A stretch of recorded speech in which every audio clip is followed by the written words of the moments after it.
I'm gonna say something, and I need you to hear me out for a second. I don't think that being disliked is always such a bad thing. The reason why I'm saying this is because I read it in a book recently called The Courage to be Disliked. It's an exchange between a philosopher and a student, and it talks about a whole host of issues. But obviously the main thing is the courage to be disliked. And I found the concept of it interesting because it's saying that in order to be happy, you have to be disliked by some people.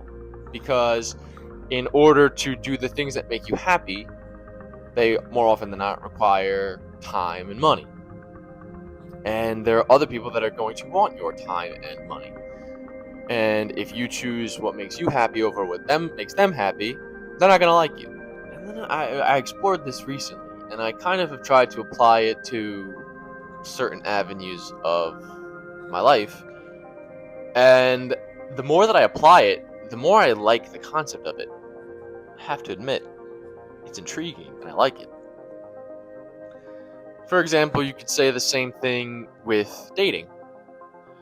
You go out with somebody and they seem to like you and you seem to like them, but they do something that's an absolute deal breaker. Or they say something that is just a total deal breaker that you just can't, like, the second that they comes out of their mouth, you're like, I can't stomach the thought of being around you. For example, if I heard a girl say something like, oh, I cheated on one of my exes, but it was a long time ago and it hasn't happened since. I'm out. I am not sticking around. I don't want to find out what happened. I don't care. That is just an absolute deal breaker. But if I say to her, that's a deal breaker, I don't want to be with you, she's not going to like me. But I'll be a lot happier knowing that I can sleep good at night, not worrying about where this girl is or what she's doing, and knowing that I, kept my integrity. I didn't lower myself, and knowing that I withheld my self-esteem, I guess. Knowing that I didn't go down to the level of being with somebody who has cheated before just because I want to be in a relationship.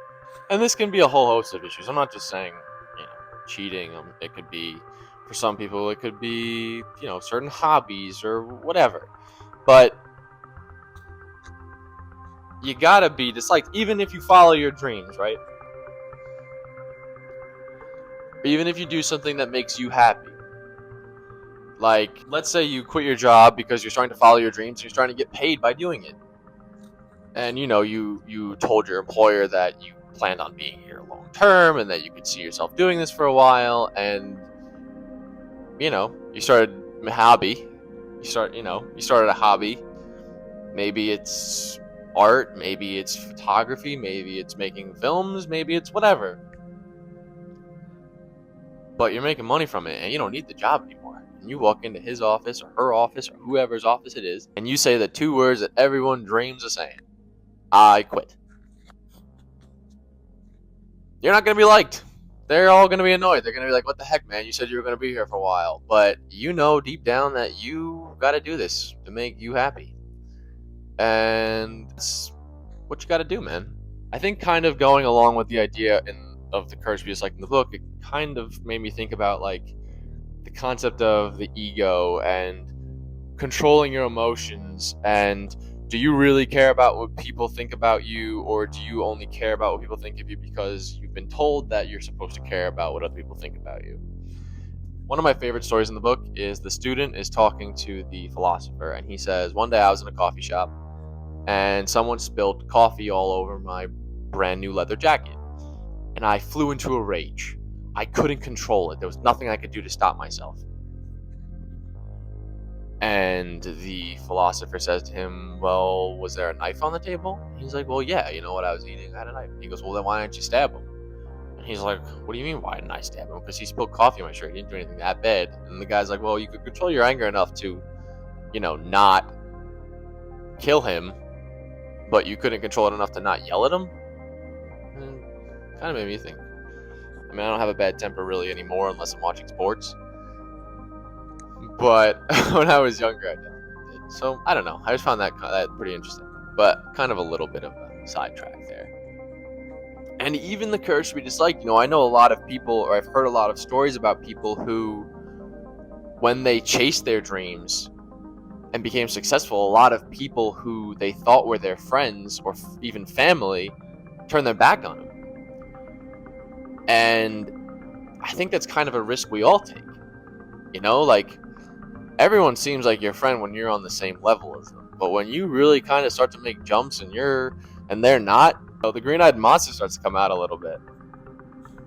And even that, it's like, you can't let jealous people hold you back. You gotta do what you gotta do, you know? F the green-eyed monster. You got goals to chase. And that just comes with the territory. They're gonna not like you because you're successful. And one of the things that I've also kind of learned is that you'll never really, obviously with a few exceptions, you'll never find someone who's disliking you or hating on you that's doing better than you. You know, you'll always find the people that are hating on you are always the people that are doing worse. And, you know, one of my favorite expressions about that is, you know, the loudest boos come from the cheapest seats. You know, empty cans make the most noise. You know, like, the people that have nothing or amount to nothing are usually the ones that feel the need to belittle you. And that could even be in the sense of, like, not monetarily or in, like, physical success, but even if you're happier than them. Even if, you know, to some extent that could be worse. You know, like, someone, you know, you work a 9 to 5 and you're happy, and someone works barely any amount of time because they made a stupid amount of money and they're retired now, and they say, like, oh, well, I bet you'd be happier if you had a house like mine and a car like mine. And it's like, no, not really.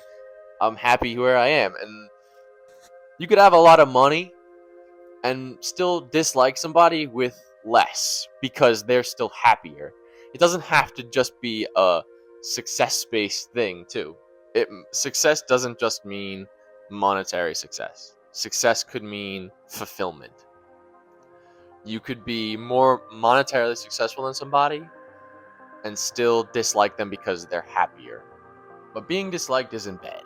Not always. Now, look, if you're just being your authentic self and you're belittling everybody and you don't care what you look like and you smell bad and you're not kept and you're just rude and obnoxious and arrogant and, you know, you think the world revolves around you, then yeah, maybe you deserve it a little bit.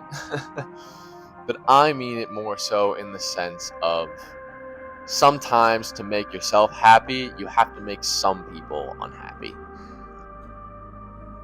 And I feel like, going back to the thing about, you know, friends and family turning their back on you, the people who really care about you, people who really love you, no matter how successful you become, regardless of how, you know, against the idea they are at the beginning, because maybe they just care about you and they don't want to see you, you know, lose all your money or whatever, they're always going to support you.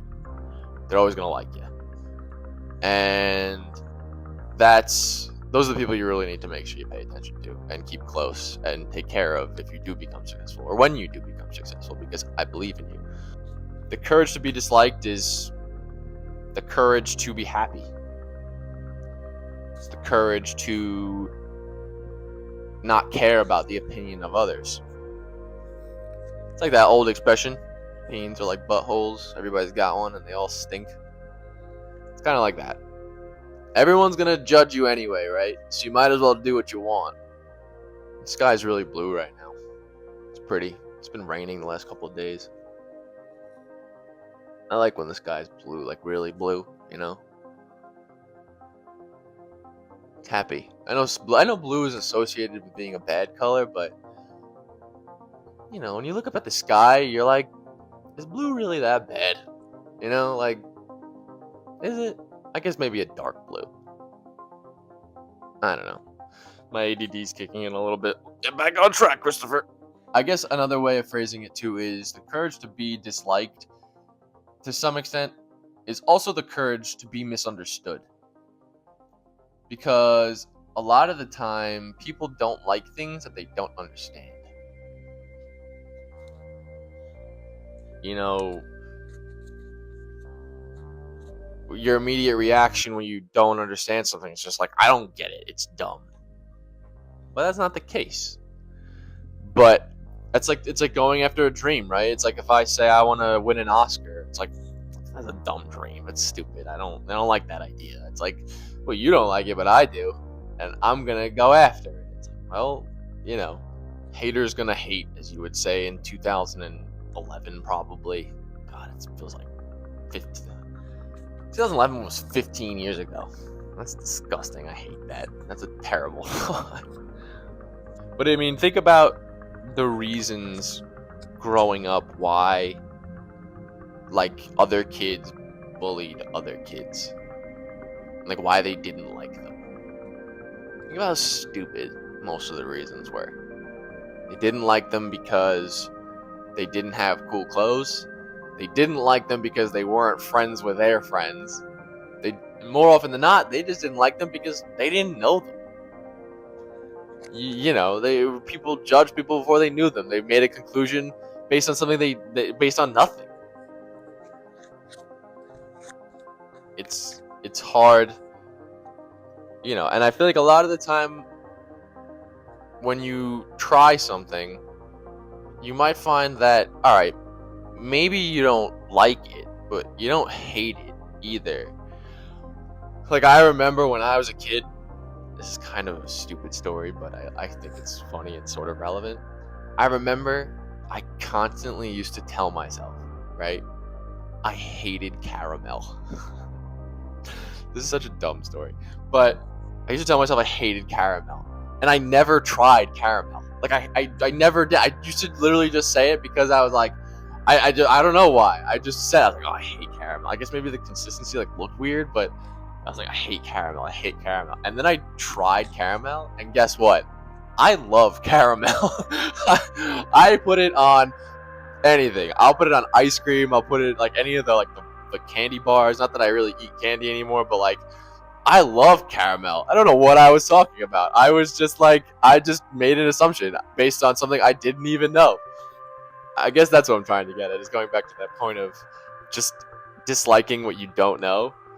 And then, yeah, but I remember trying caramel and being like, yo, this is pretty good. Like, I like this. But kind of circling back to the main point of the courage to be disliked. You might be, I guess, to kind of sum up everything, you might be disliked by a lot of people because of what you're doing. If that's, you know, following your dreams or going down a path that maybe nobody in your family has ever gone down before. Maybe it's going to college. Maybe it's going into a trade. Maybe it's whatever. You might be disliked by a lot of other people, but you'll like yourself a lot more. I think that's a good way to end it.